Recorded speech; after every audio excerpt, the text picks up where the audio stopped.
This week is an RFP tip for when organizations are trying to select temporary resources and talent and run into challenges called body shopping.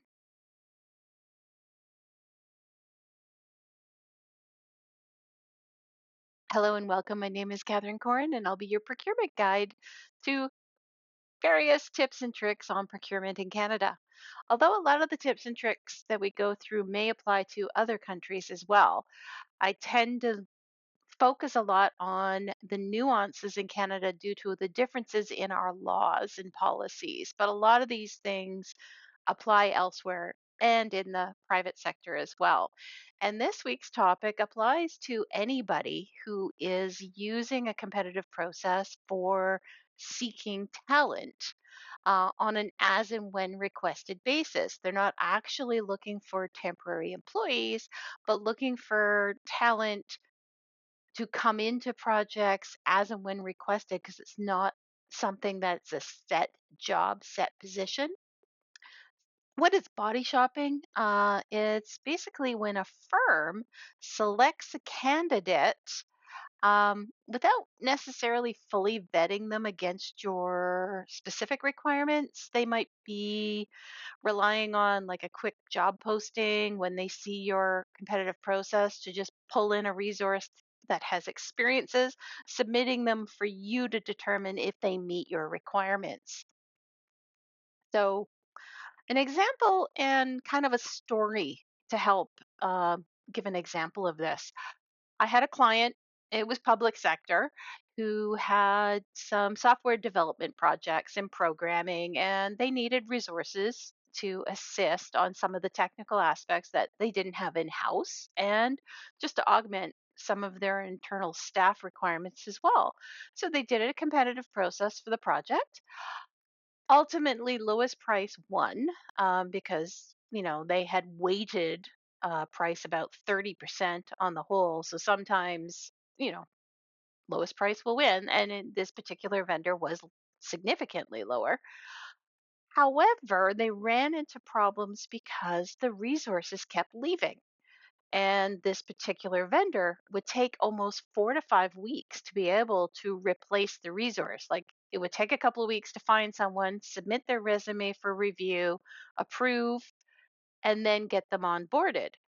And then again, they would have a problem with the turnover. And it was a constant turnover, and they couldn't figure out what was going on until one of the resources explained to them, I really like the work here. I'd love to stay, but I'm only being paid.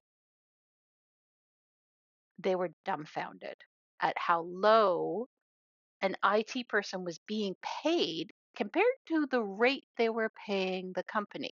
Makes sense that perhaps this particular vendor was lowballing his resources, and that's why there was such a turnover rate. So, with that in mind, I try to solve these problems for my clients in advance. So when we do a competitive process, we think about lessons learned from previous processes and how can we build our process in such a way that we avoid that kind of situation. Now, when you're looking for like creating a qualified list, you don't know what resources are going to be available when because they're not going to sit there waiting for you to call them. So it's not necessarily a good idea to vet the resources because by the time you actually need somebody, oh, sorry, they're on another project. So there's kind of a weighing of how you're going to solve these. And I'll get to that later in the video. But, let's kind of go through body shopping and, where it does actually have its place. So, body shopping, you can look it up on various IT recruitment websites and Wikipedia for the definition. And, it's basically usually used with IT firms providing temporary workers to fill vacancies. And what occurs is that the firms will recruit and hire and manage the resources while the organization provides all the equipment for them to come in and do the specialized IT services. It's a quick way to get the resources as and when because you can't guarantee the work. You can't say, yes, it's a full time job for this many months, or I have a part time job for this many months. That's why temporary workers aren't necessarily used it because these projects fluctuate. So a lot of times you'll see the requirement is between 20 to 80%. Okay, how does somebody plan their time? So they work for these firms that will allocate them on various projects just to keep these employees in full-time employment across many projects, many clients in order to serve the needs. And and I learned this myself from Wikipedia, is that this actually started with the need for IT resources for Y2K. So it's common for software development. Um, how many other ones we've done? We've done programming, we've done systems analysts, data architects, all sorts of different things that organizations that needed select technical skills on a temporary as and when basis. So, what are some of our risks using this model? Like the story before, the high turnover rate. You don't really have a control over the workforce. Um, and because of that high turnover, and you don't have that control, there is the data security and compliance concerns. Um, Again, back to that earlier story I had, there can be a misalignment between your requirements and the resources that the company sends to you because they're relying on job postings and just getting people in quickly to respond to your needs and may not, depending on the company. I can't say that is really across the board. There's select firms that are really good at it, but it is a concern. Like it is a risk depending on who you're going to work with. There might be, depending on how it's set up, there could be some regulatory issues about the employment status. But again, that depends on the situation, like the employee employer relationship, I think is a little more removed when you're using an agency on an as and when basis. But again, double check that with your HR and legal and the firm you're working with. And then it also makes you a lot more dependent on those firms to find you the resources as well. So, those are some of the risks. Now, if we dive into it deeper, the misaligned expectations, we've had a situation like this before, and it comes up is that the candidates might think that they're applying for a job. Uh, and then they get a little confused or disappointed when it's just a competitive process for an RFP. We've had a situation where a candidate was shortlisted, um, and they were very confused about, okay, why is this firm like sending me to you? Like I've never worked with this firm before. I had given them my resume for positions, but I didn't even know they put me forth for this RFP. And it was just a, they thought it was a scam and they were trying to figure out what was going on, and they didn't understand that this firm that they had their resume on file with had proposed them to an RFP, and they got shortlisted when they themselves were actually looking for a full-time job. So that was confusing. They thought it was a scam. We've had other people who, again, they thought it was a full-time position that they were being interviewed for, and we're like, no, it's as and when requested. And what happens is that's a communication issue between that firm that's responding to your RFP and their candidates, as opposed to how we communicate with the candidate, because we have no communication with the candidate until they've been submitted by a firm and then we have an interview. So there is a fix, and we'll get to that later. Part along the same lines is the subpar proposals. I've seen many times an RFP that we post for as and when IT resources. I see job postings all over LinkedIn by a number of firms. Now, we have a set timeline for responding, and they're posting a job posting on LinkedIn. So you got to think that they're rushing to submit a proposal after they do these postings because they're waiting for candidates to respond. They're going through these resumes and applications and then submitting who they think is best out of those applications. So some of the proposals you get in are really rushed and disjointed. Some of the firms as well won't give the full RFP to the candidate to respond to each and every criteria. So again, it's a rush and incomplete information. And there's also the reputational risk. Again, it's kind of linked to the misaligned expectations. Some unsuccessful candidates um, feel misled about the process and may develop a negative opinion about your organization. And it kind of goes back to that, what is the communication between the firm responding to your RFP and their proposed candidates? It's got to be clear to the candidates what the process is and how they're being evaluated and the expectation. Because even when they're successful, the expectations of full time work versus as and when requested work may not land very well.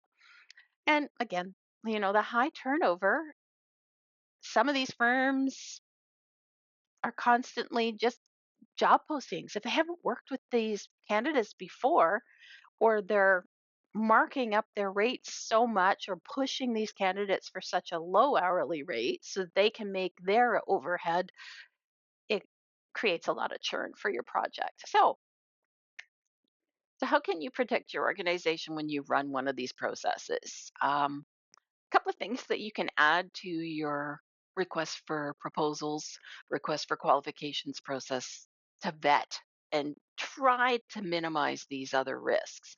One is the corporate resource base, asking them to provide details about their resource pool, internal processes for how they select their candidates, just to ensure that they have an established process before they submit somebody to you.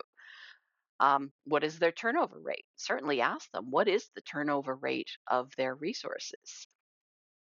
What is the length of time that they've worked with some of these resources? That will give you an indication of, are resources wanting to do project work? Do they like this firm and stay with this firm and come back for more? I mean, that one's a hard one to judge, but it's just a question to kind of have a sense of, are they in the business of providing temporary IT resources, or are they a job recruiter, which might be better for placement services and temporary staffing services?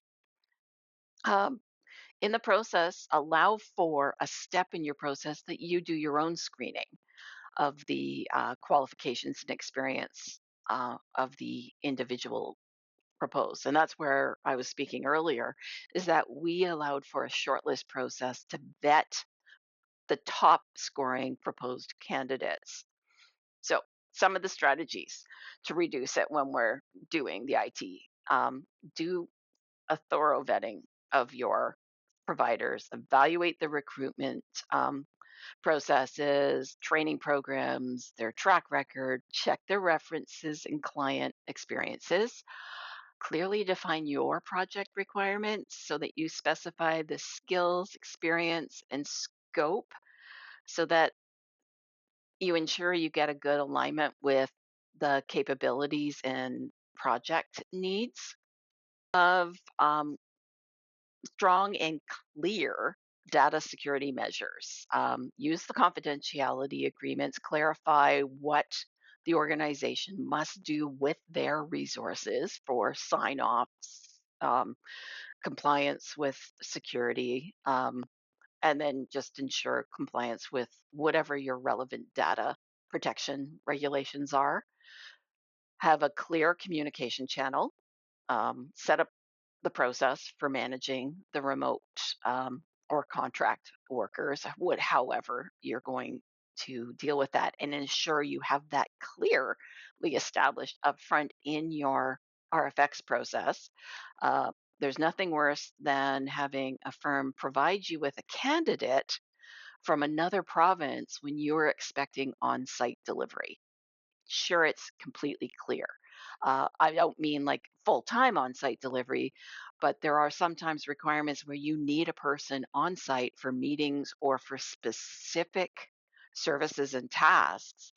And if they provide you a candidate from clear across the country, how is that going to work? So you need to ensure that you've put those things up front in your RFX and stay up to date on the relevant laws and ensure that you are keeping the and regulations and policies and ensure you are advising these firms in your RFX and in your contracts. Another little sidebar story is, you know, in the province where I'm working, we ended up having a policy where out of country access was only allowed on a temporary basis.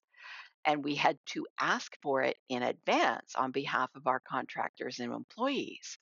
So when we had a contractor that was traveling to Spain because his son was trying out for a soccer team, he had his access blocked and had no idea why, couldn't reach out.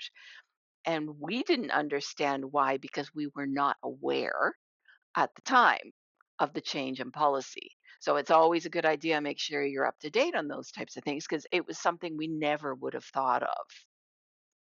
And lastly, consider rather than doing a request for proposals each time you need temporary staff, or doing like a qualified list for multiple requirements over the years, perhaps consider setting up supply arrangements where you're partnering with maybe one or two specialized firms to provide these resources as and when requested on a continual basis for a number of years.